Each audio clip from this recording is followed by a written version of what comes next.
Radio Simbirtuu.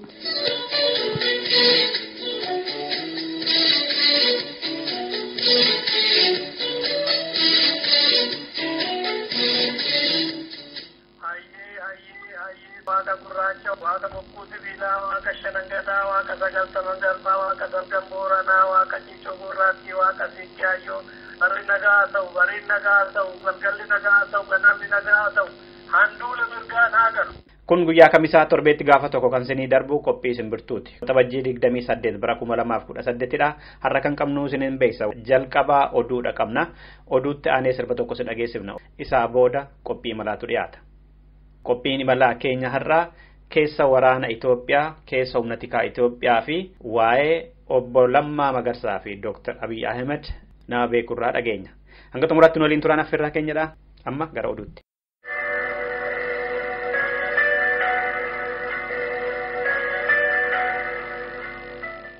Asoosaa keessatti sababa lola saboota gidduutti ka'een lubbuun gara namoota 10 ba'e. Ganama har'aa kanallee akka kaleessaa fi akka eengaddaa hin ta'in malee jeequmsi magaalattii keessa tureera. Keessattuu immoo naannoo Sharqollee fi Maa'ookom jedhamutti gidduu kana lola guddaatu ture jedha raadiyoon Faanaa. Naannoo Tongoofaatti immoo Oromoota hedduutu qeerraa buqqa'uu himamaa jira. Sababiin saboonni Maa'oo fi Koomoo jedhaman Oromoofaarratti amma ka'anii akka sabaalee himaan mootummaa Itoophiyaa jedhanitti wal dhabdee namoota lama jidduu turetu ol guddatee sadarkaa kana ga'e. Akka namoonni gariin jedhanitti immoo garee adda bilisummaa uummata Tigraay keessaatu badii kana qindeesse. Lola bal'aa amma godhamaa jiru kana qulqulleessuudhaaf gareen walaba ta'ee mootummaa Itoophiyaatiin dhaabbachuun hin dhagaamne hangammaatti. Muummichi ministeeraas akkuma bakka kaanii dhimma kanaaf achis akka deemanii fi akka dhiisan hin baramne. Uummanni Oromoo qabsoo bara dheeraa taasisee gara galmasaatti dhiyaataa jiru kanatti xumura akka godhu jechuudhaan qeerroon bilisummaa Oromoo waamicha godhe. Qeerroon roobii kaleessaa Finfinnee keessaa ibsa baaseen akka jedhetti aarsaa qaalii itti baasee qabsoo Oromoon asiin ga'e yeroo ammaa kana gantoonnii fi galtoonni qara dabarsanii halagaatti hirkisuudhaan gaa'ela siyaasaa seermalee kan akeekaa fi qabsoo Oromoo faana hin deemne uummataa jiru jedhe. Impaayera Itoophiyaa kan Oromoon gumaa ilmaansaa irraa barbaadu deebisanii akka duriitti gadi dhaabuudhaaf gantoonni Oromiyaa fi Itoophiyaa keessatti qabsoo qeerroo fi qarreen Oromoo fidan qabsaa'onni qonnaan bulaa fi horsiisee bulaa Oromoon itti wareegame barataa fi barsiisonni itti wareegaman asiin gahan sana lafee fi dhiigni isaanii bishaanitti naquudhaaf jirama. Lolli Oromoo irratti labsame ammas hin dhaabbanne. Har'as kallattii arfaniin Oromoon ajjeefamaadha jira. Gaaffiin abbaa biyyummaa hiree ofii murteeffannaa Oromoo ammas hin deebine. Har'as Itoophiyummaan humnaan Oromoo fi saboota cunqurfamoo biroo irratti qawweetiin ijaarame gadi jabeesse miillasaa dhaabbataa jira. Har'as sirni Addawaawii fi waayilootansaa afaan tolanii gabrummaa Oromoo irratti tursuudhaaf hojjetaa jiru. Bu'aalee qabsoo kan qeerroo uummataa fi adda bilisummaa Oromoo fi waboon argame kan irraa fayyadamaa jiru warra qabsoo Oromoo ija jibbaatiin ilaalaa bahanidha. Har'as olaantummaan Itoophiyummaan Oromoo fi Oromummaa irratti qabu hidda gadi fageeffataa jira jedhe qeerroon bilisummaa Oromoo ibsasaa kanaatiin. Kanaafis qeerroo fi qarreen Oromoo marti, qotee fi horsiisee bulaa Oromoo cufti, barattoonni Oromoo hundi, hojjettoonni mootummaa aantummaa sabaa qabanii fi kaabinootaa fi dabballoonni dhaabbata dimokiraasummaa uummata Oromoo qabsoo xumura gabrummaa eegalame deebisnee finiinsuudhaan sirna Addawaawii fi waahiltoota isaa kana xumura gochuudhaaf akkuma gannoota arfan darbanii qooda keessan bahaa jechuudhaan waamicha dabarse qeerroon bilisummaa Oromoo. Xumura irratti Ogaadeniyaa keessaa hojiin laambaa baasuu har'a eegalame. Itoophiyaan immoo isa gurgureetaniin biyya guddifadhaa jetti. Dhaabbanni Chaayinaa Pool CGL jedhamu boba'aa Itoophiyaa keessaa baasuu har'adha kan yaalii isaa eegale. Itoophiyaan guyyaatti baarmeela 450 baafachuudhaaf jirti jedhanii ministiriin dhimmoota quunnamtii mootummaa Itoophiyaa Ahmad Shiddee har'a sirna eebbaa sanarratti wayita dubbatan. Dhaggeeffattoota keenya oduun keenya irraa kanumadha. Sirbattaanu kanaan gara qophii malaatti dabarra. Kaba kibaba dunia kaya kerong kiyamati Almane Abon biya panatango suma kerong kiyarati Almane Mega tuwe ebe gugu akkasi male Urrutu gara gube gubalaali beeki kanatti male Obsi falmataa kiyya falmiin injitu dugda hidhadhu male Urrukte qabsoon bilisummaa laali of sooradhu male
qophii imalaa irratti mariirra jira dhaggeeffattoota keenya qophii imalaa keenya irraa kan xiyyeeffatu keessa humna tikaafi waraana mootummaa Itoophiyaati. Keessummaa qabna keessummaan keenyi koloneel Gammachuu ayyaanaa jedhama. Koloneel Gammachuu maqaa kiyya koloneel Gammachuudhaan jedhiidhaa jedhaniiru. Koloneel maaliif jettan duraan dursee garuu galatoomaan jedha raadiyoo Simbirtuu irratti keessummaa ta'uuf. Galatan nabiini isa kana yeroo baay'ee deddeebiseen hime akkatti inni dhufe seenaan isaa sirrii waan hin taaneef hin jedhe waan inni biyya koof saba koof hojjedhe argadhe waan hin taaneef. Humni waraanaa Itoophiyaa fi humni tikaa Itoophiyaa akkamitti ijaaramanii turanii har'oo ijaarsi kun maalirra jira? Egaa isaan kana lamaanuu akkamitti ijaaramanii eenyutu ijaare eenyuuf amanamoodha eenyuuf hojjetu isa jedhu jalqaba isaanii irraa ilaaluutu gaariidha. Warri jaarmiyaa kana lamaan jaarmiyaa waraanaas jaarmiyaa tika biyyoolessaas ka ijaare miseensota TPLF fi hooggantoota TPLF walumaa galatti immoo TPLFtu ijaare. Warri hoogganan immoo qaama hooggansa TPLF keessaa warra qooda olaanaa qabanii fakkeenyaaf inni du'ee Kinfee Gabramadin TPLF keessatti hojii raawwachiiftu ture. Inni bakka isaa bu'ee Getaachoo Asaffaa ammayyuu TPLF keessa hojii raawwachiiftuudha. Warri kun bara ijoollummaa isaanii daa'imummaa isaaniitii ka'anii abbaa fi haadha isaan dhalcheeyyuu hirraanfatanii warra TPLF hin kakatudha. Kaayyoo TPLF galmaan ga'uuf. Gama waraanaatiin yoo dhufne olaanaan kan hoogganaa ture Siyyee Abrahaa hojii raawwachiiftuu TPLF daa'imummaadhaan keessatti guddate. Saadiqaan Gabratinsaa'ee ijoollummaadhaan keessatti guddate hojii raawwachiiftuu isaaniiti. Generaalota ergasii dhufanii Saamooraan fa'aa inni du'ee Hayyaloon fa'aa daa'imummaa isaaniitiin TPLF keessatti dhalatanii guddatanii warra jaarmiyaa siyaasaa kanaan kaayyoo isaatiin kakatani. Sanaan dhala waan isaan yaadaniis fi waan isaan beekan homtuun hin jirre akkasitti ijaaramaniiti kaayyoo jaarmiyaa kanaa galmaan ga'uuf fedhii isaa tiksuuf olaantummaa inni Ihaadig keessatti qabuu fi Itoophiyaa irratti qabu tiksuuf warra ijaaramanii walirraa fuudhaa dhufanidha. TPLF gaafa kaayyoo isaa fi ilaalcha isaa jijjiiraa dhufu walumaan jijjiiramaa dhufani. Walumaan akka TPLF umaree maramaa dhufanii haga yoonaa ga'anii amma gaa sadarkaa TPLF irra ga'eerra isaanis gahanii jechuudha. Jaarmiyaan sun dadhabnaan jaarmiyaan waraanaa isaan olaantummaa keessatti qabaniif jaarmiyaan tikaa dadhabuun isaa dirqama jechuudha. Maaliifi waraanni waraana Itoophiyaa miti tiki biyyoolessaa sun tika Itoophiyaa miti. Tigraayin akka qabeenya dhuunfaa isaaniitti tiksanii biyya biraa immoo warra weeraranidha. Keessumaa lafa risoorsiin jiru lafa saamuu barbaadan Oromiyaa fi Kibbaa kana weeraranii weerarri sun akka duubatti hin deebineef warra tiksu warra achitti jaarmiyaa isaanii jabeessee eegudha. Amma gaa sadarkuma TPLF ga'ee irra gahan jechuudha. TPLF bakka inni irra ga'ee argineerra. Ka OPDO'n illee otoo nafiin sassaaqxee ilaaluu jalqabde TPLF'n waan yaadamnan jedhame. Aadeen sassaaqee ilaaluu jalqabe walitti dubbachuu jalqabani. Jaarmiyaan tikaa erga fincillee 2014 inni amma itti fufaa jiru kun eegalee asii tokko shanee jedhanii isaan Oromiyaatti ijaaran erga diigame Oromiyaa keessatti nama amanamaa ammayyuu hin qaban jechuun nama rakkisa garuu kollaapsi godhe hojii hin qabu jechuudha. Humnaan nama ajjeesuu danda'a ammayyuu hidhannoo qabu ammayyuu maallaqa qabu ammayyuu nama qabu nama ajjeesuu danda'u ammas ajjeesaa jiru. Garuu odeessa silaa TPLF akka inni jabaatee itti fufu gochuu danda'u amma Oromiyaatti argachuu hin danda'an. Ittillee jiran. Gama waraanaatiin of fudhatte waraanni kuni waraana jaarmiyaa siyaasaa afuriitu walitti dhufe waraana ta'e. Hundiyyuu gara jaarmiyaa isaa yaada. Gaafa jaarmiyaan isaa sun jijjiiramaa dhufu waliin jijjiiramaa jiru. Ammallee akkasitti jira. Fakkeenyaaf sodaan warra TPLF inni guddaan waraana Itoophiyaa keessatti abbaa cibraatii gadi lakkoofsaan baay'ee xiqqaadha.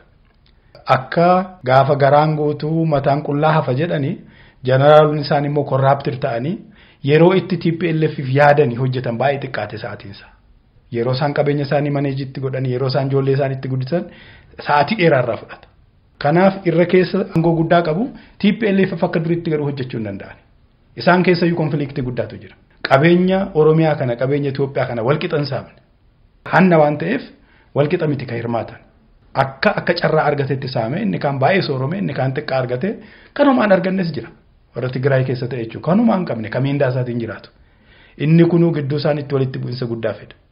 Kanaaf sadarkaa maalirra ga'ee jaarmiyaan waraanaa suni waraanummaan isaa hafee daa'imatti qiyaafatee dhukaasu jaartii manguddootti qiyaafatee dhukaasu dubartii ulfatti jaarmiyaan waraanaa akkasii deebi'ee waraana ta'uu hin danda'u. Sivilii homayyuu hin qabne daa'imtu manguddoo humna hin qabne dubartii ulfatti dhukaasuu jalqabnaan waraana ta'uunsaa dhumate jechuudha. Nama sivilii garuu ni ajjeesuu danda'a ammayyuu. Kanaaf tokko kana kabiraa waraanni uummata keessaati ba'a. Fedhii haadha isaa abbaa isaa obbolaa isaa ganda isaanii qooddata jaallates jibbas uummata keessaa ba'a. Mana leenjii seenaa saayikilii keessa darbu qaba gaafa deebi'us uummatatti deebi'a. Inni hin du'in uummatatti deebi'a uummata waliin jiraata. Sochiin uummata keessa jiru isallee kilii godha. Uummataan ala jiraachuu hin danda'u. Waan uummata keessa jiru. Amma fakkeenya fudhanne ijoolleen xixiqqoon Oromoo keessaa waraana Itoophiyaatti dabalamte ajaja afaan Amaaraatiin fudhachuu hin dandeessu. Afaan Amaaraan beektu. Warri amma fincilee Oromiyaa raasaa jiru kun hiriyyaa isaaniiti. Waliin baratan. Quba wal qabu. Walii barreessu. Walii bilbilu. Han Amaaraas akkasuma. Han Kibbaas akkasuma. Ka Tigraayillee akkasuma. Ka Tigraayillee fedhii uummata isaatiin ala deemuu hin danda'u. Sochiin amma uummata keessa jiru kuni waraana keessa jira. Kuni uumama otoo hin jaallatiin. Inni kuni waraanni kun akka biyyaatti dhaabbatee akka hin fufne waan naannoo isaa akka yaadu garuu immoo ammayyuu siistemiin harka TPLF waan jiruuf to'annaa isaanii harka waan jiruuf booruma ganama diigama jedhamee ka eegu miti akka waraanaatti garuu humna hin qabu jechuudha. Muummichi ministeera Itoophiyaa Dr. Abiyyi Ahmad akka jedhanitti haaromsarra jiru. Humna xiqqaaf humna waraanaa kana mataa isaanii irraa nama kakaasuu jalqabaniiru. Isaan kana kakaasuun kun dhuguma haaromsa barbaadamu kan uummanni fedhu fida kan Dr. Abiyyi mataa isaanii fedhanillee fida achi obbo Geetaachoo Saffaa kaasuun asii Jeneraal Saamuraa kaasuun jijjiirama fidee gartummaa qabaachuurraa gara uummataatti gara biyyaatti jijjiirsa. Dantaa duraan dhaabbatanillee jijjiiruu danda'a nama tokko nama lama kaasuun caasaa amma dakkaatti ijaaramee sun akka biyyaatti jijjiiramee jechuun danda'ama haaromsa Dr. Abiyyi jedhan kan. Isa kana gabaabsanii ilaaluutu gaariidha. Waraannii fi tikii kaayyoo siyaasaa tokko galmaan ga'uuf yookaan tiksuufidha ijaarama. Hamma kaayyoon siyaasaa hin jijjiiraminitti waraanni sun tiki sun jijjiiramuu hin danda'u. Addaan bahanii halkan tokko buluu hin danda'an. Jaarmiyaa waraanaa otuu ilaalchi siyaasaa ejjennoon siyaasaa poolisiin biyyi sun hordoftu otuu hin jijjiiramin nan jijjiirama hoo jedhe yookaan mootummaa sanatu aangoo godhate waraana sana facaasa yookaan waraana sanatu fonqolcha mootummaa gaggeessa. Adda bahanii gaaf tokkollee buluu hin danda'an. Nama jijjiiruun homayyuu hin jijjiiru. Sirna sanatu jijjiiramuu qaba. Abiyyi immoo sirna sana jijjiiruu hin danda'u. Micaa daa'ima ihaadig bareechee guddifatedha. Nama jijjiiruu danda'a. Ilaalchi nama tokko qooda xiqqoo qaba siistemii tokko keessatti. Sirni sun hagan jijjiiramnetti abbaa fedhe fidde abbuma fedhe Anaan fuute ammachi geessite ajajaa waraana sanaa goote nama jijjiiruu hin danda'u. Sirni siyaasaa sun hin jijjiirame. Ka jijjiiramuu qabu sirna siyaasaa sana. Sirnootuma Itoophiyaa dhufaa darban keessatti sirni tokko hamma gaafa du'ee baduutti sirna isa dura ture abaara. Waraanni sirna tures waraana isa haaraatiin bittinfama, diigama, ajjeefama. Impaayera Itoophiyaa keessatti kana kan baramedha. Amma sirni kun dadhabaa jira amma siyaasaatiin adda bilisummaa uummata Tigraay. Dinagdeen ammallee suma harka jira, tiknis ammas harka jira jedhama. Sirni kun akkuma namni hedduun hawwu yoo kufe waraanni Itoophiyaaf humni tikaa Itoophiyaas faana kufuuf deemu jettanii yaaddu maaliif waraana uummataa humna tikaa uummataa miti kan biyyaa miti jettan waan ta'eef. Inni waan hafu miti. Maaliif waraana Ihaadig kufnaan waliin kufaachuu. Dargii waraana dargiiti dargiin kufnaan waliin kufeechuu. Itoophiyaan waraana godhattee hin beektu. Waraana Itoophiyaa ka jedhamu hin jiru. Haayile Sillaasee waraana qabaachaa ture gaafa ansaa ga'u waraanni isaa yoo gate irratti ka'e inni kaan inni faca'e. Dargiin waraana qaba gaafa sirna isaa ga'u waraanni faana diigame. Inni ammaa kun immoo caalaa ilaalcha paartii adda addaatiin ka guutamedha. Paartiin sun immoo yakkamaadha. Itoophiyaa keessatti uummata baay'ee miidhe inni gaafatama sirni sun waliin diigamaa jiru. Amma akka jettanitti qondaalonni waraanaa adda bilisummaa uummata Tigraay ka ta'an miseensonni isaanii jechuudha. Akka saamtota hattoota ta'anii qabeenya kuufatanidha. Dhaabni sunis akkasumatti himatama biyyattii keessatti. Amma immoo laafaa jira siyaasni isaanii. Tarii walitti bu'iinsi iyyuu uumamuu danda'a gara boodaatti maaliif waraanarraa gara abbaa qabeenyummaatti guddataa dhufaniif kaapitaalistii ta'uuf deemu waraanni TPLF. Dhaabni sun immoo dadhabaa jira. Dinagdeen naannoo sanaa yoo laafaa deeme, humni murteessummaa isaa yoo laafaa deeme, akka biyyaa tokko akka naannootti yoo fufuu dadhabe, yoo horiifaa dhabe akka dhaabaatti, akka mootummaatti, waraanni immoo akka dhuunfaatti immoo qabeenya horataa waan deemaniif, isaan immoo maallaqa booda kennuufi dhiisuu ni malu biyya sanaaf. Kanaaf walitti bu'iinsi uumamaa deemuu danda'a isaanumti mataan isaaniiyyuu warra siyaasa gaggeessuuf, warra biyya gaggeessuuf, warra waraanaa, warra tikaa. Ammayyuu walitti bu'iinsa guddaatu jira. Yoo ilaalle TPLF waraana ka ijaare irra guddaa ijoolleedhuma qotee bulaa Tigraay. Haga gaafa 1991 dargiin kufuutti ijoollee qotee bulaa baay'eetu lola irratti dhume ijoolleen Tigraay. Warri lola irratti dhume kuni isa booda TPLF godhuuf deemu kana waan quba qaban hin qabani. Sirna cunqursaa tokkotu jira qulqullummaadhaan lolanii jechuudha.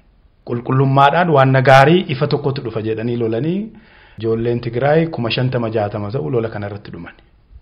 Warri lola kana irratti dhuman maatii qabu, fira qabu, balbala qaban. Isa TPLF booda godhes waan quba qaban hin qaban. Maatiin warra kanaa amma Tigraay jira. 60-70 uummata Tigraay keessaa jechuun immoo reeshoon isaa guddaadha. Gaafas uummati Tigraay lakkoofsaan hagammaa kanan ga'u. Maatii warra kanaa amma TPLF itti gammadoo miti. Maaliif dhiiga ijoollee keenyaa gurguratanii nyaatanii jedhanii gunguman. Uummati Tigraay ija maatiin ilaalame ni jibbame uummata Itoophiyaa biratti. Ijoolleen keenya dirreetti kufan kana quban qabanii kanaafis hin baane konfliktii jedhutu jiraachuu. Inni biraa ammayyuu Tigraay qabeenya hin qabu. Qabeenyi Itoophiyaa harka namoota Tigraayidha jira, harka namoota dhuunfaa. Efert harka namoota dhuunfaati jira. Qabeenya Tigraay miti. Gaafa TPLF aangorraa bu'u abbaa qooddatuuf abbaa fudhatee baduyyuu namni beeku hin jiru. Jeneraaloti, ministeeroti qabeenya kuufatan kun ammaaf fakkaata yeroo aangorra jiran malee qabeenya Tigraay miti. Tigraay homaatuu hin qabu. Gaafa TPLF aangoonsaa dhumate warra qabeenya kana facaasee yookaan qooddatee baqatudha. Inni kun immoo konfliktii biraati. Uummati kun umayyuu hin qabu. Ijoollee isaa gurguraniiti maallaqatti jijjiiranii Tigraay akka jibbamu godhanii ofii isaanii baduuf deemu jechuudha. Kanaaf walitti bu'insi warruma amma aangoorra jiru keessayyuu jira.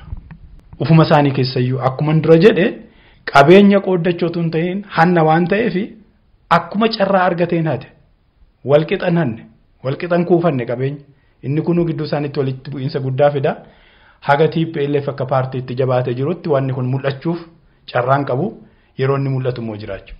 Amma walgahii hatattamaa ta'anii ture guyyoota lamaan kana hojii gaggeessituun adda bilisummaa uummata Tigraay jechuudha. Achirratti qabxii isaan kaasanii mari'atame jedhame keessaa tokko yaanni siyaasaa yookaan ilaalcha adda dimokiraataa warraaqsa uummata Itoophiyaa gaggeessaa ture hoogganaa dhaaba sanaaf biyya sanaa ammaatiin jijjiiramaa jira.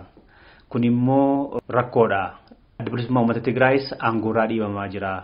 Ministeerotaa fi aangoo murteessoo ta'an saba biraaf kennamaa jira. Saba nuti hin feeneef ka jedhu kamadiitti mariirra ture jedhan ibsallee baasaniif. Kana jechuun miseensota adda dimokiraataa warraaqsa uummattoota jidduu keessattuu immoo garee amma aangoo qabate OPDO fi adda bilisummaa uummata Tigraay jidduun dhuguma rakkoon bu'uuraa jiraachuu mul'isaa laata? Akkamitti hubattu sinuu labdee yaadaas haa ta'u kan ilaalchaas haa ta'u akka dhaaba siyaasaatti yaadii keessa jiru cimaa kan hidda dheereffate fakkaata. Isaanii wal dhabdee homaatu hin qaban. Wal dhabuullee hin danda'an. Tokkollee tokko malee buluu hin danda'u, jiraachuu hin danda'u. Yoo walitti hirkatanidha jiraachuu danda'u. Kan wal dhabdee fakkeessaa jiru sochii uummata cunqurfamtootaati. Oromiyaa keessatti OPDO'n amma akka dur TPLF hojjetutti hojii tokkoyyuu raawwachuu hin danda'u. Yoo naa warra raawwadha jedhe buluu hin danda'u. Uummataan dhiibamee waan inni gochaa jirtu jira. Inni kun aangoo TPLF irraa kan hir'isu qaba. Inni kun fedhii OPDO miti. Fedhii warra BADN illee miti. Fedhii warra kibbaa paartii sana keessa jiru illee miti. Isaan baay'ee wal mararfatu, baay'ee walii galu, wal malee immoo jiraachuu hin danda'an. TPLF ihaadii keessa hin jiru taanaan OPDO'n dugda itti hirkattu dhabde jechuudha. Akkuma inni jiraatu barbaadde. Akka isaan silaa fedhanitti akka hin jiraanne immoo humna dirqisiisutu jira. Gaaffii uummataatu jira. Gaaffii uummataa kana dhibbaaf dhibba cufanii dhaggeeffachuu didanii buluu hin danda'an. Inni kuni gidduu isaaniitti wal dhabdeen waan uumame fakkaata. Wal dhabdeen kan dhalate OPDO fi TPLF gidduutti otoo hin ta'in Oromoo fi TPLF gidduutti. OPDO'n immoo fedhii Oromoo kana hunduma isaa dhiisuu hin dandeessu. Yoo dhiiste buluu hin dandeessu jechuudha. Guutummoo humna hin qabdu. Hunduma isaa guutummoo humna hin qabdu. Kanaaf isaan wal dhabdee homaatu hin qabani. Kabiraa TPLF garmalee gadi bu'eera humni isaa. Waggaa 4-5 dura kaaba biyyattii teessuma Tigraay irraa ka'anii harka isaanii bitaaf mirga dheeressuudhaan karaa Affaar laga Awwaash ce'anii Ogaaden itti darbanii karaa kibba bahaatti haga Mooyaaleetti Oromiyaa marsu. Asiin karaa tokko immoo Humaraa lafa Amaaraa irraa akka fudhatan Walqaayitiin qabatanii Matammaa qabatanii gara Beenishaangul irraa gara Gambeellaatti Aggaar Dirjiitoo jedhan. Saba xixiqqoo kana qabatanii Amaaraa fi Oromoo baddaatti marsanii lafa silaa albuudaa fi qonnaaf ta'u babal'aa kana qabatanii Itoophiyaa akka fedhan gochuu barbaadaa turan. Inni kun amma harki isaanii ciccite. Dhiibbaan isaan Beenishaangul irratti qaban baay'ee xiqqaa. Affaar irratti qaban baay'ee xiqqaa. Dubbiitu qe'ee isaanii dhufe, Maqalee dhufe, teessuma isaanii dhufe jechuudha. Kanaaf TPLFis akka duriitti ihaadii kun jabaate akka itti fufu ufiifuu rakkoo keessa waan seeneefi waan gidduu isaaniitti addaan bahin waan dhalateef namni yeroo tokko OPDO'tu dhiibee TPLFin achi geessiseefaa jedhee yaaduu danda'a. OPDO'n ammayyuu TPLFin dhiibuu hin danda'u. Ammayyuu kan humna qabu TPLF. TPLFitu bakka turerraa gadi bu'e. Inni gadi bu'uunsaa OPDO'n jabaate waan TPLFin dhiibe fakkeessa. OPDO'n TPLFin dhiibuu hin danda'u. Uumaa akkasiillee hin qabu, fedhiin akkasiillee hin jiru.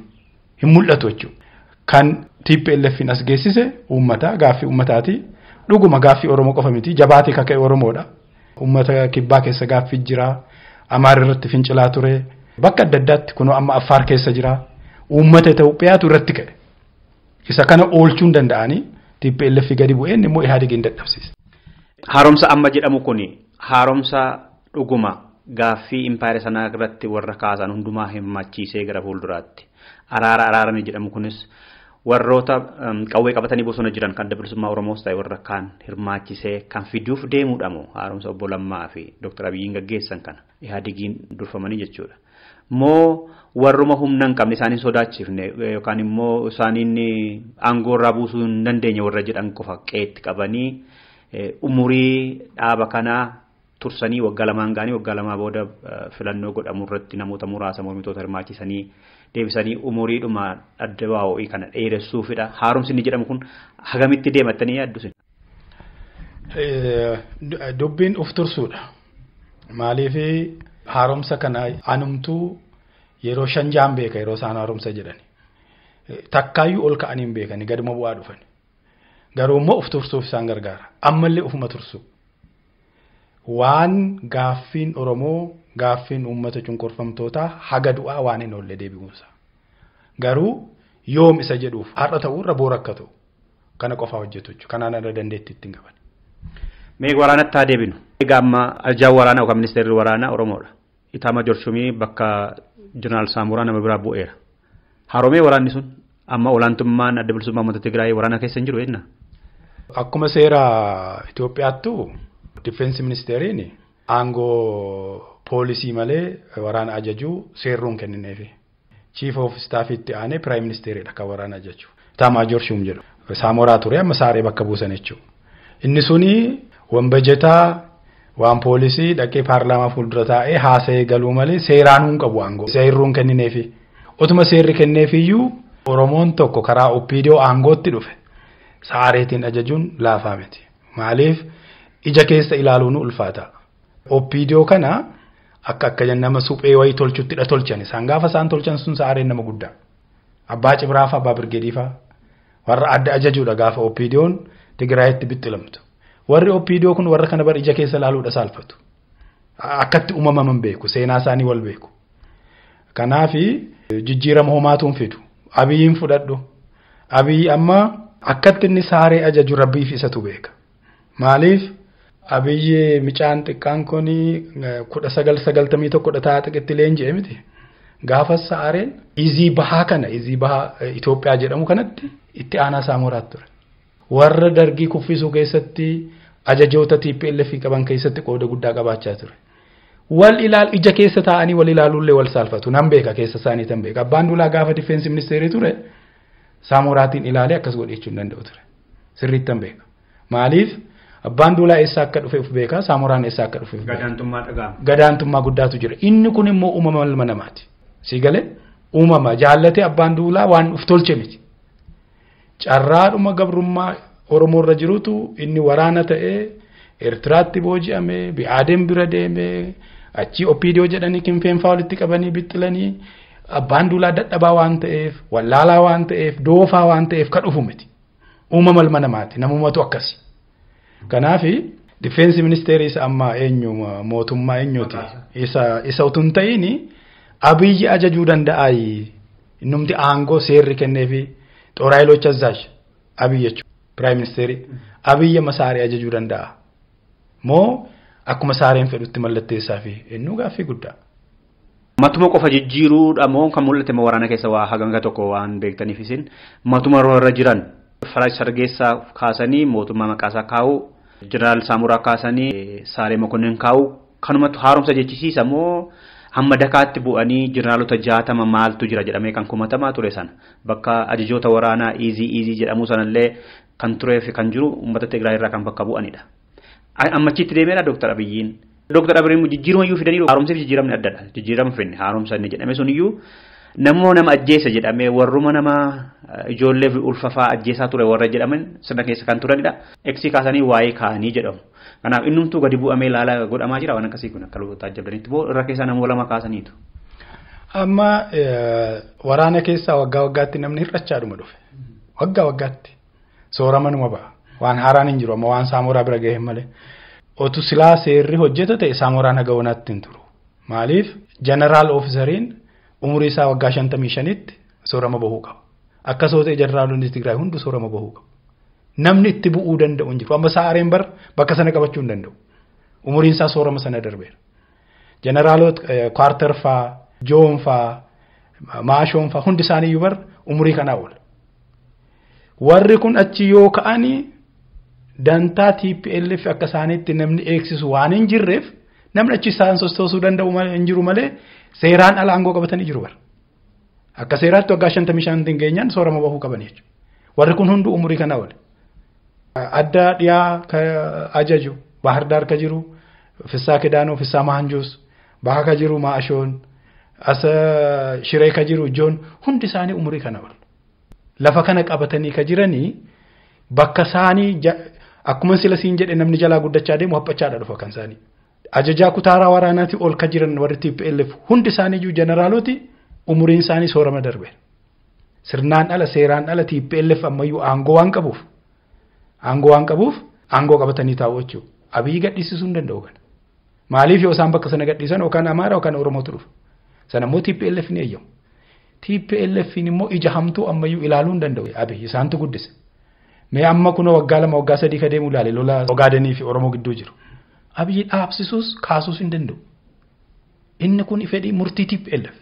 TPLFitu ammayyuu bar waraana ka ajaju TPLF sa'aareetiin ka ajaju TPLF sa'aareen murtii hojii raawwachiiftuu TPLF diduu hin danda'u isaan waliin dhufee siistemii sana keessadha nama guddaa ta'e siistemii sana keessaa baanaan dhumateef jechuudha kan aangoo isa qabsiise kan nama guddaa isa godhe siistemii TPLF ijaarte sana isaaniin diduu hin danda'u Abiyyiin akkamitti ilaalaa beekamaadha jechuudha. Amma namoonni Dr. Abiyyiin nama jijjiiramaati nama Itoophiyaa durii sanatti deebisee miilaan kan dhaabuuf dhalatee waaqni ergedha akka ihaadigii yaadutti nama yaadu miti nama Itoophiyaa kan baay'isee jaalatudha jedhaniitu tarkaanfii isaan fudhataa jiranillee tarkaanfiin ihaadigiin hayyameen dhaladha warri jedhanii hubatan jiru. Dhuguma namoota kaasuus haa ta'u bakka jijjiiruu kun fedhii ihadigiitiin yookaan fedhii adda bilisummaa uummata Tigraayitiin dhaladha. Fedhii isaaniitiin ala homayyuu gochuu hin danda'u. Waa tokkoyyuu gochuu hin danda'u. Advaanteejii isaanii ilaalaniiti. Advaanteejii isaanii ilaalaniiti raawwatan kan hundayyuu. Isa kamtu nu wayyaa. Uummata kana xiqqoo akkamitti ofirraa qabbaneessina ka jedhu mari'atanii malee TPLF'n dhala Itoophiyaa keessatti amma homaatu gochuun hin danda'u. Ammayyuu humna ka qabu isaani. Ammayyuu. Dhaggeeffattoota keenya ammas Koloneel Gammachuu faana mariirra jira haala yeroo irratti mee Dr. Abiyyi faana hojjettaniittu jedhan. Dr. Abiyyiin hagam hubattanitti nama akkamiiti yoomitti dabalan dhaaba kanatti amala diree irratti qabanii fi nama hawaasummaa keessatti qaban akka nama waliin hojjeteetti mee ibsaame.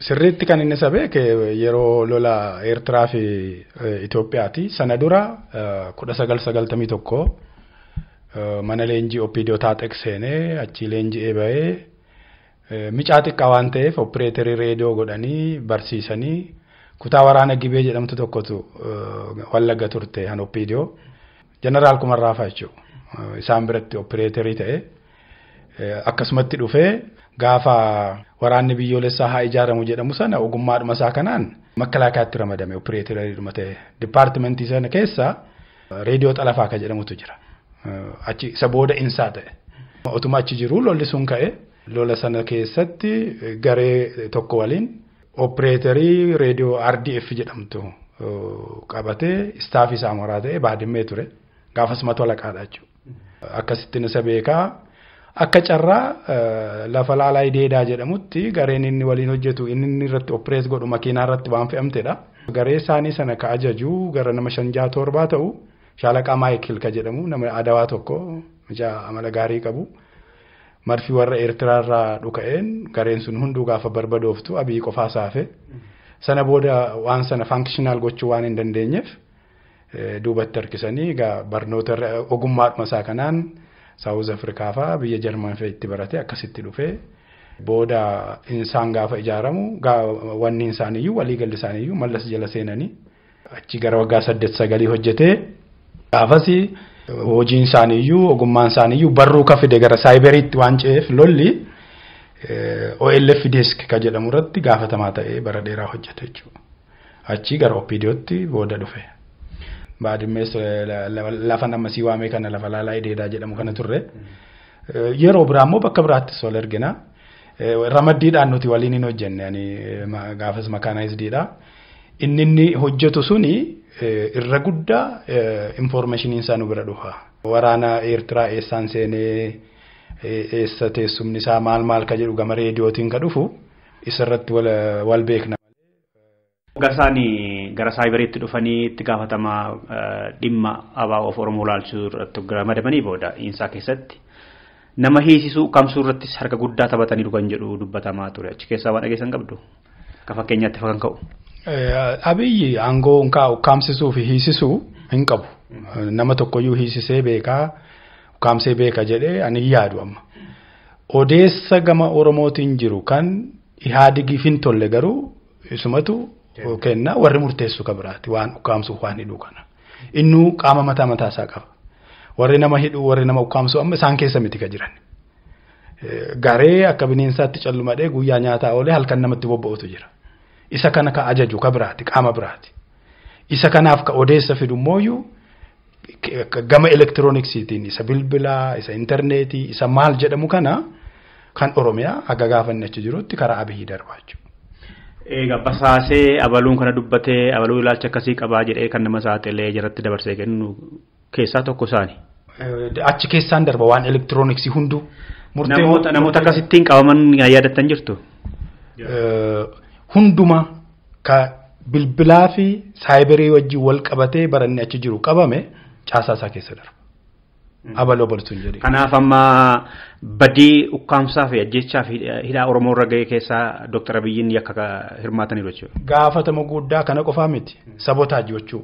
Fakkeenyaaf ani ogummaa isaa waan hin qabneef wanni naan ta'u malee karaa godhanii seenanii waan quunnamtee akkasii kana keessa jaarmiyaa Oromoo addaan facaasuu, wal dhabsiisuu, akka inni tokkummaan arganne gochuu. Wal dhabdee abaluu irratti kana barreesse abaluun kana jedhe jaarmiyaanni kun kana ta'e jedhame jaarmiyoolee Oromoo keessa jiran keessa harki Abiyyi jira. Itti seenanii ati waan naan hin jedhin waan naan jettee barreessite fakkeessuu waan ani siin hin jedhin waan ani jedhee barreesse fakkeessuu keessatti qooda guddaa akka qabu Abiyyi jechuudha. Jaarmiyaalee hawaasaa namoota dhuunfaa bebbeekamoo jaarmiyoolee siyaasaa Oromoo keessatti ammallee hojjetamaa jira wanti kuni. Hojjetamaa ture kana keessa qooda guddaa akka qabu Abiyyi jechuudha. Ogummaa sitti qabaa dandeettii sitti qaba. Gurbaan kun karaa kana mataan isaa baay'ee qarame waan baratu dafee qabachuuf durayyuu sammuu shaffisaa fi bareedaa qaba. Amma namoonni obbo Lammaa fi isaatiin akka abdiitti ilaalan jiru Oromiyaa keessattis ta'u impaara Itoophiyaa keessatti nama jijjiirama guddaa fidanidha waaqatu nu ergee jedhu.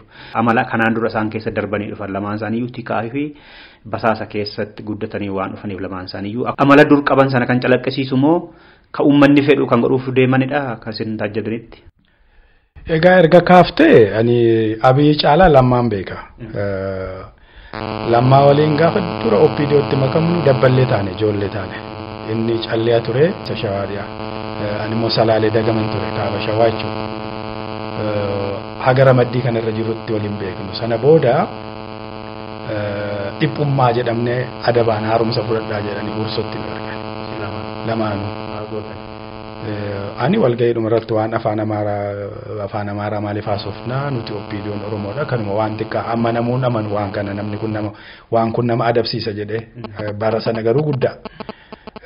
Lammaan immoo akka dhageenyetti gaafa daraaraa kafanii ajjeesan gaddee dhiphummaa qabda jedhanii akkasitti gaafatanii huursoo dhaqne huursoo gara baatii 8-9 waliin turre achi ani gara waraanaatti ramadamee inni gara gaafatama wal fakkaatuun foreign intelligence lafa jedhamutti ramadame foreign intelligence kana keessa isaa guddaan beeku achitti ramadame warri gaafa sanan waliin akkasitti adabamanii achi deemanii anaaf Lammaa malee amma namni lubbuudhaan jiru nama tokko hambira ani quba qabu nama sabsibee jedhamu tokko kaan sababa adda addaatiin dhumani tolaa dabalaa makiinaa galagalee du'e jedhaniin du'e nama naannoo sireetti dhalate Getaachoo Nagaash waraana baadimmee kanarratti du'e jedhamee nama muka xurriitii salaalee Abdur Qaadir Maammee waraana keessatti du'e jedhamee nama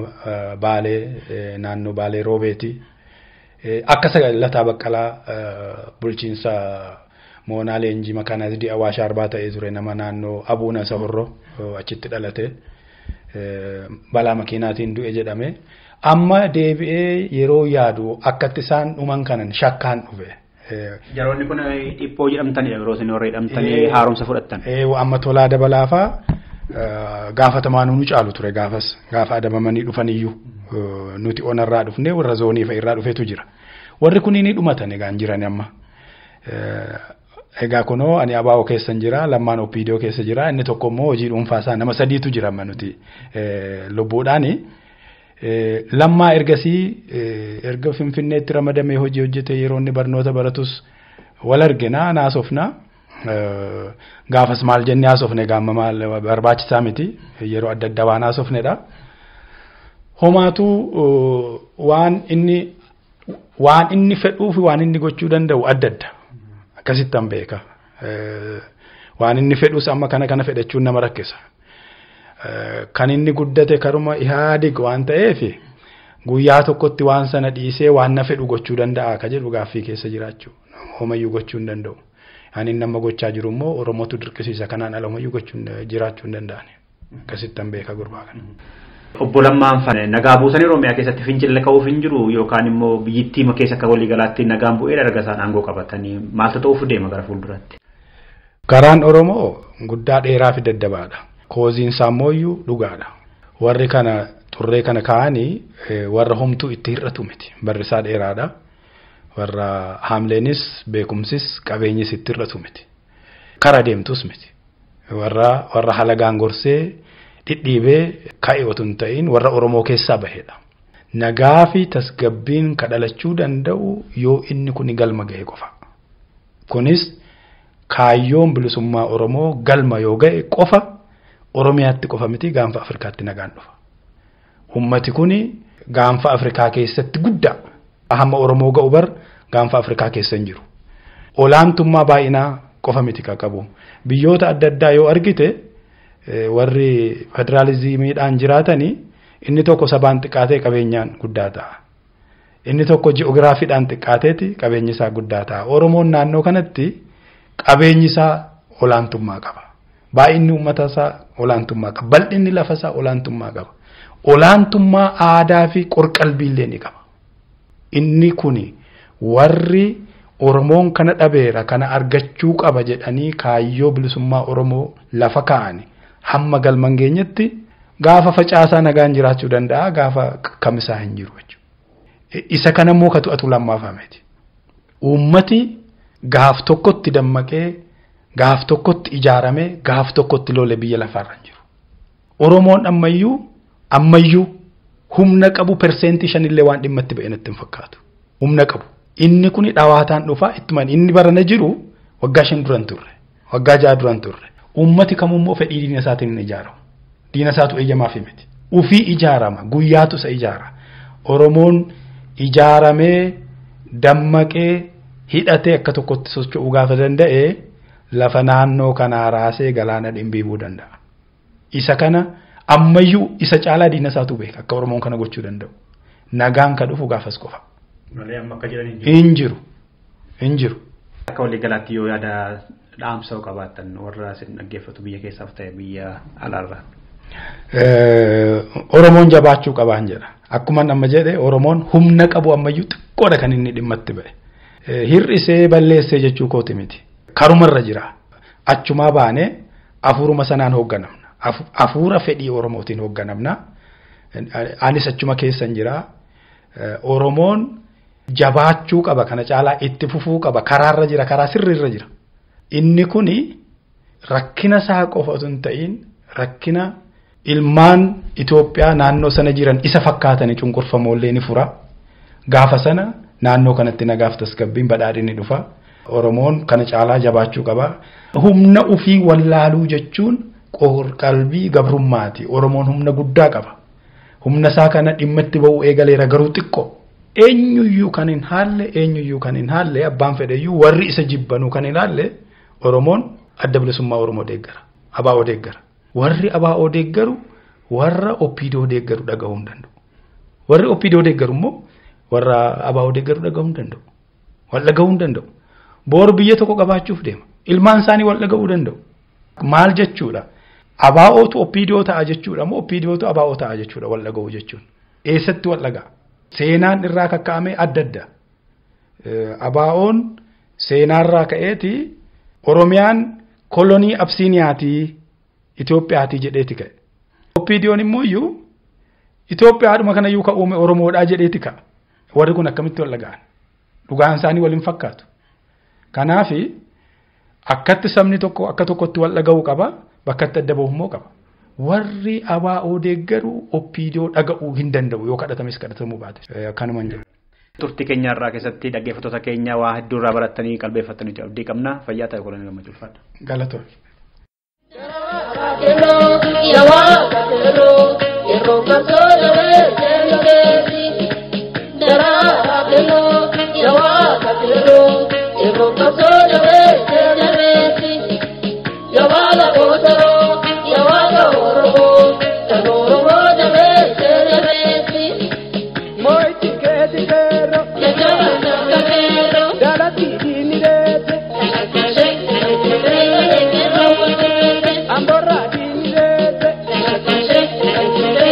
I'm